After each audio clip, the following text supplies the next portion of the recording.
ప్రధానమంత్రి గారి దగ్గరికి వెళ్ళినప్పుడు ఇంత చేసి నేను ఆయన దగ్గర ఎంత టైం తీసుకున్నాను, కరెక్ట్గా 60 సెకండ్లు టైం తీసుకున్నాను. 60 సెకండ్స్ అంతే, 60 seconds, less than a minute ఆయన కలిసాను. ఎందుకంటే ఆ స్థాయి అంత పని ఉన్న వ్యక్తులకి మనకు వాళ్ళకి ఇవ్వగలిగేదే మనం ఎక్కువ వాళ్ళ కాలాన్ని దుర్వినియోగం చేయకపోవడం. ఆయన మొహమాట పెడితే ఇంకో 5 నిమిషాలు కూర్చుంటారు.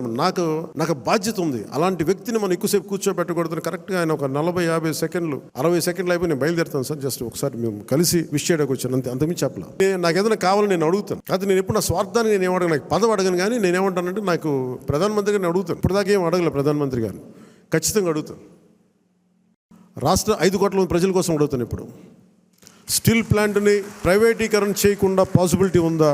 అలాగే మనకి విశాఖలో రైల్వే జోన్ కావాలి, అవన్నీ అడుగుతాను. అలాగే మనకి ఒక 20 లక్షల మందికి ఉద్యోగాలు రావాలని మన కూటమి ప్రభుత్వం అనుకుంటే దానికి తగ్గట్టుగా సర్వీస్ సెక్టర్ని ఎంత డెవలప్ చేయొచ్చు, ఇలాంటివన్నీ అడుగుతాను. పదవి అనేది మనకి బాధ్యత అవ్వాలి, కానీ అది ఒక ఫ్యాషన్ స్టేట్మెంట్, ఒక అలంకారం అవ్వకూడదు.